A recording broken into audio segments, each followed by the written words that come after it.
Assalamualaikum and a very good morning to everyone. So for today, my group and I are going to present about the old music versus new music. Well, how many of you can tell me one name of a composer or a musician back at 90s or back to our grandparents' era?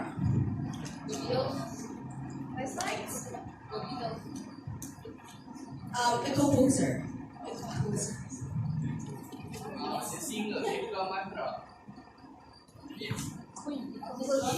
Thank you.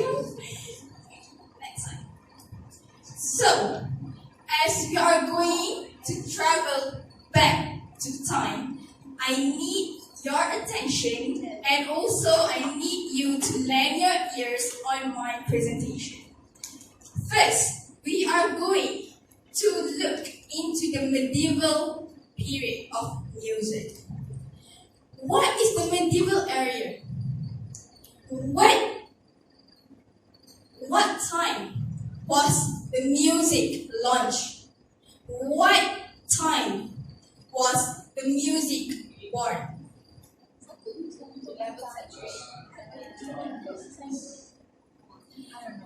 It's on 500 Anno Domini, which is in Latin year.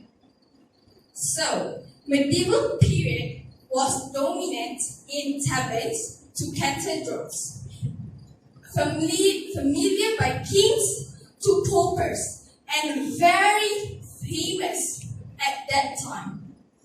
People start to know what is music. People start to listen to music, and people start to open their eyes towards music. And the very first composer in this medieval period was a lady, was a saint lady called Hildegard von Bingen. Can you believe how a saint be a composer? How a saint be a musician? That's how music affects everyone. And a pencil won't work without an eraser. Well, when there's a woman, there's going to be a man. And the man, the great composer at that time was Parity. And they were one of the first composers launch the music and create the music. Next, we are going to go to the Renaissance era, which was evolved on 1450 until 16. Well, the Renaissance era was the golden era of music. Can someone tell me why is that? Why is it called golden era of music?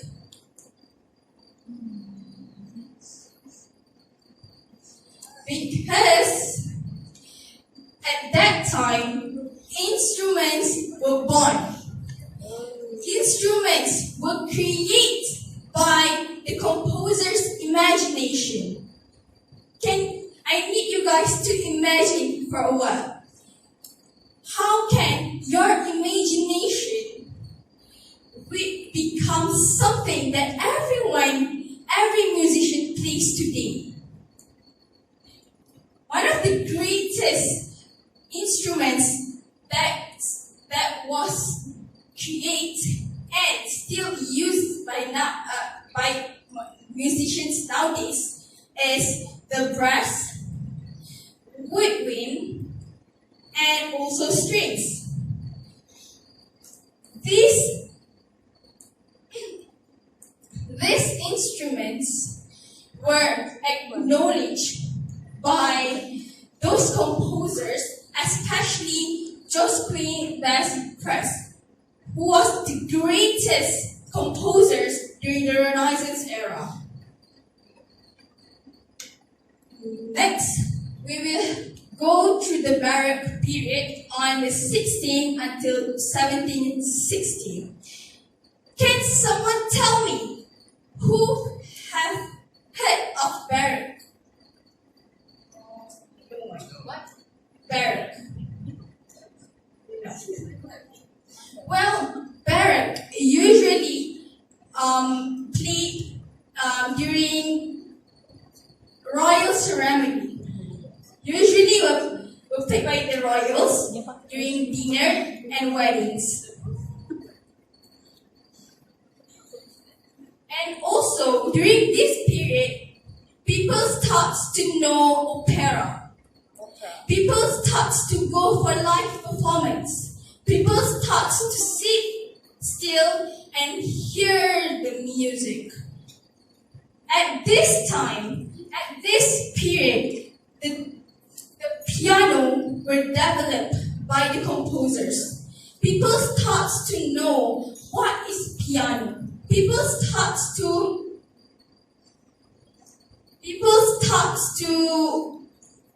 indulge themselves with the piano.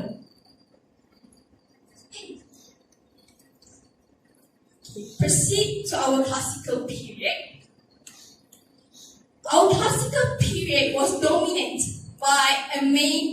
by Wolfgang Amadeus Mozart.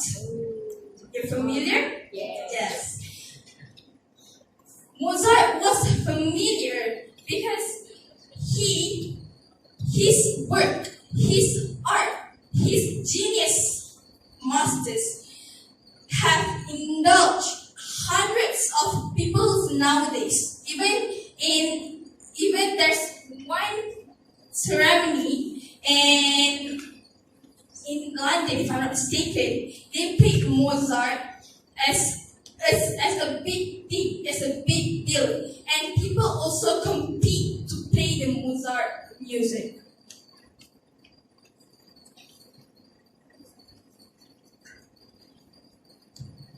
Last but not least, the Romantic period, which was evolved on 1780 until 1880. Well, at this time, there was a composer named Beethoven. Beethoven's work, Beethoven's art was undeniable, was a huge gift, was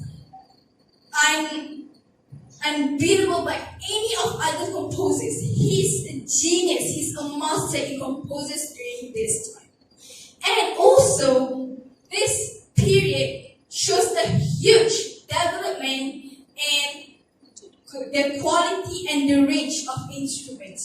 The composers from all over the world start to create their own instruments, start to play with their own instruments, and start to express more emotions and instruments which can influence others, which can influence people through emotions with just music.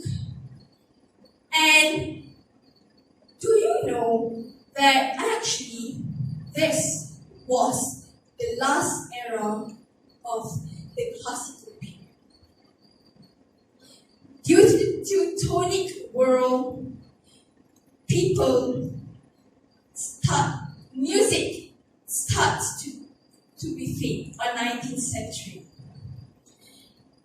And that was the end of the classical era.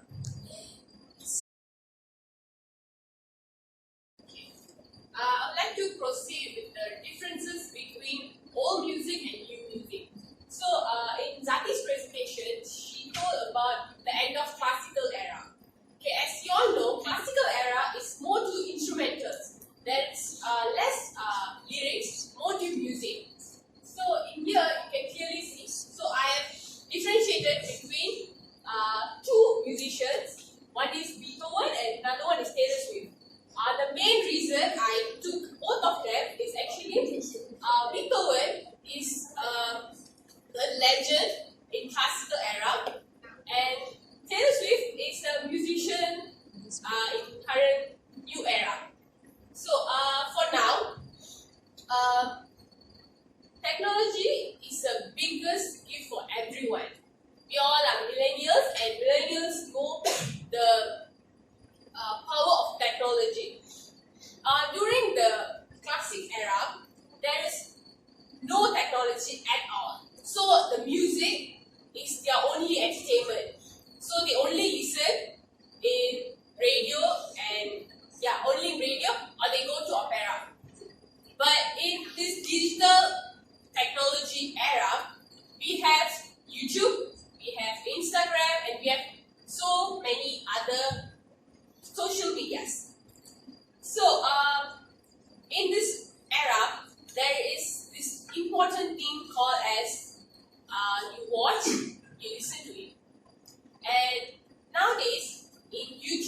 front cover.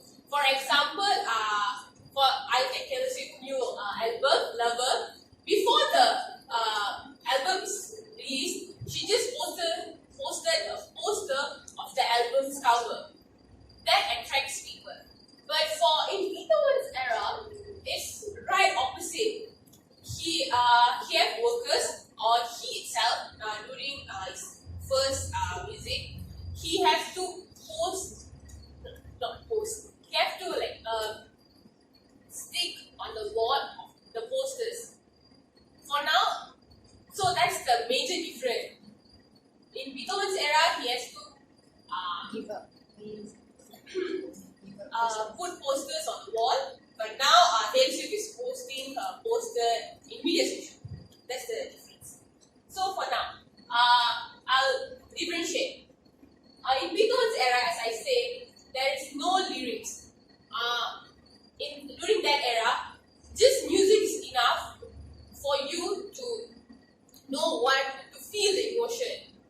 If you are familiar with Beethoven's romantic or classic era, you know the music itself, the dramatic piano, the dramatic violin is enough, because when you can see the beat going down and up, so from that you can know if the beat goes really high, you know okay, now it's a very furious time, like G, something like that. It's really slow, melodic, you know it's a romantic song. Then during Beethoven's era, he gives importance to music instruments. As I said, there's no lyrics, so instrument plays a major part. So if he utilizes every key in every instrument. Then, as I said, there's less experiments. Why I say less experiment is in Beethoven's era, there were many music. It's there were less musicians, so whatever he creates, that's it. But for now, there are many other musicians, and there are many composers, and there are many different languages. In every country, there will be hundreds of musicians and hundreds of songs and hundreds of new music and everything. So from that, for musicians nowadays, they have this one thing that they have many musicians have mentioned this in the interview and all. When they are listening to other songs, they might adapt or they might inspire from others' music. But in Beethoven's era, he's the only one. So there's no competitors. Whatever he makes, that's the thing. So because of that, I say Beethoven is less experiment. There were less experiments, but now for Taylor Swift, there are she experiments every genre. So for example, she's just a pop music artist. But in a repetition era, there were rap, and there were so many others, and there were usage of many electronic guitar and everything. Because of that, I say she experiments every genre.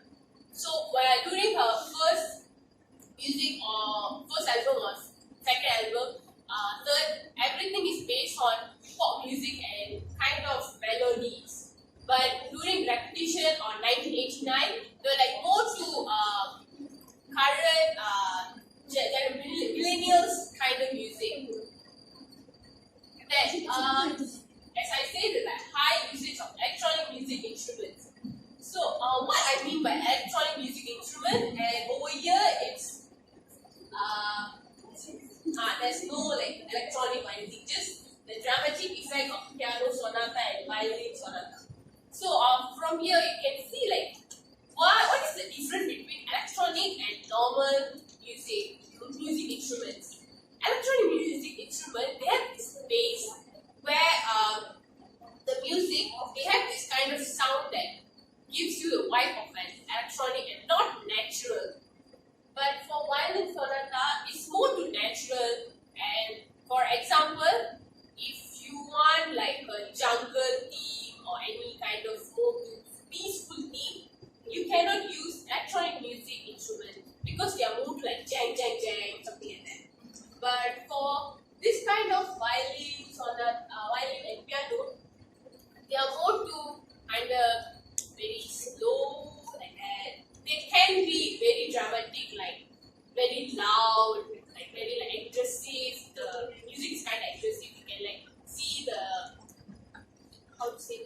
you can see it's more to very dramatic. So in that time, like that.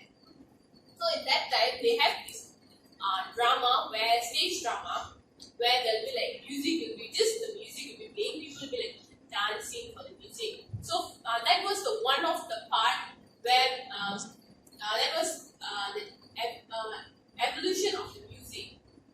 First, there was just music and people listening to it. Then there was music and people performing for the music. That helps people to know more about the music and like what they're trying to say, what the artist is trying to say. For some people, they can easily know, okay, this is a sad song, this is like a very romantic song. But some of them, they don't know. So this kind of picturing what they're trying to say by performing in front is one of the way for the musician to succeed in the Beethoven's era.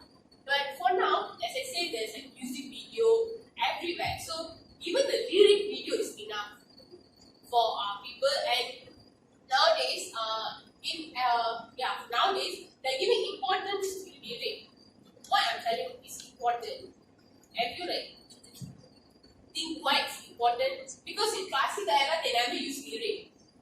I don't have any idea why they didn't use. Why is lyric so important nowadays? Anyone?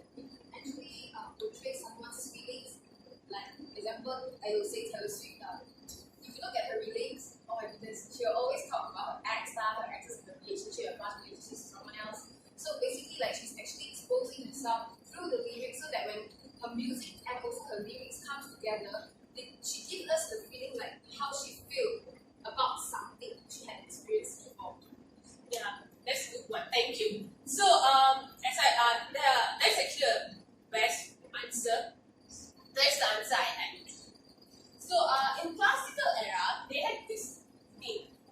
People didn't have many complications as they have nowadays.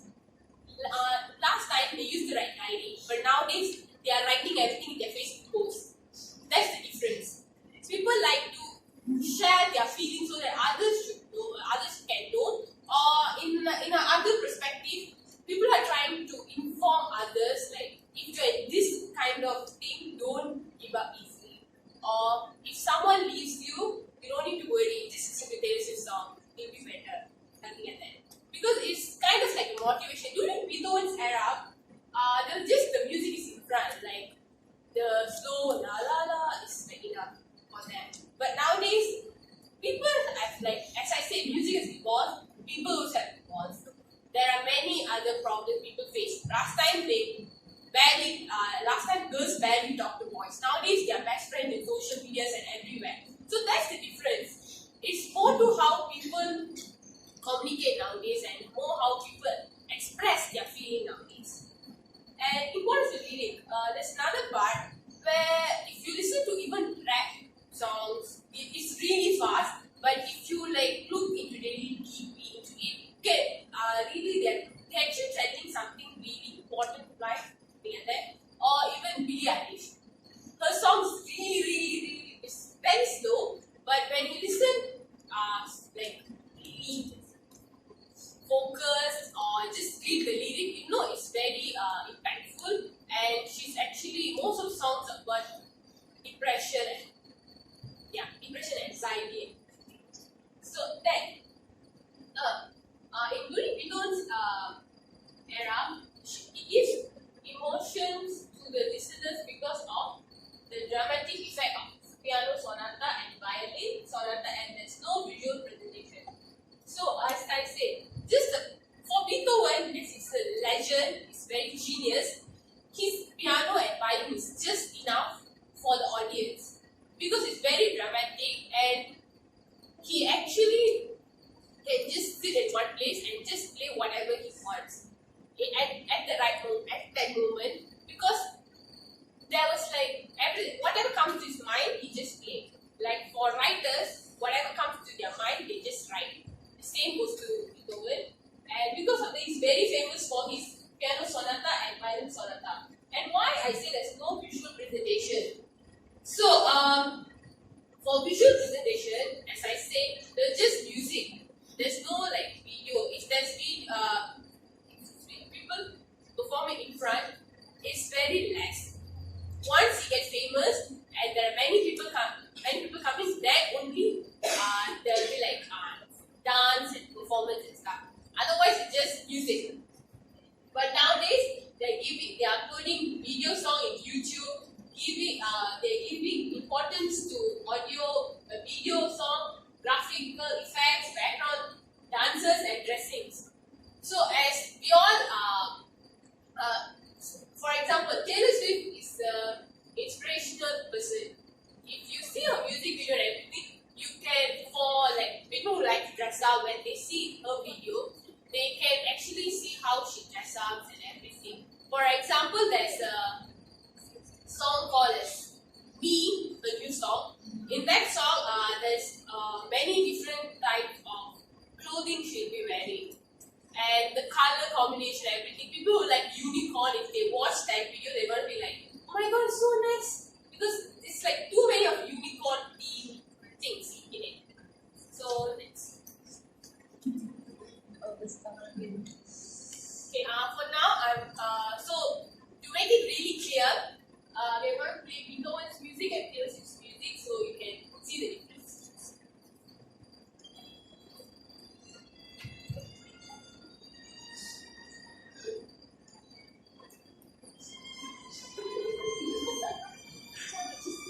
Can you guys hear the music?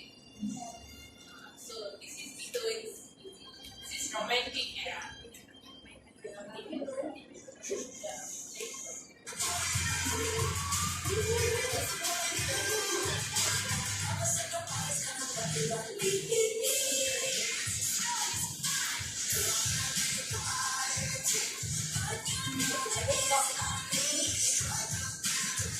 Okay, so can you see the difference now really clearly?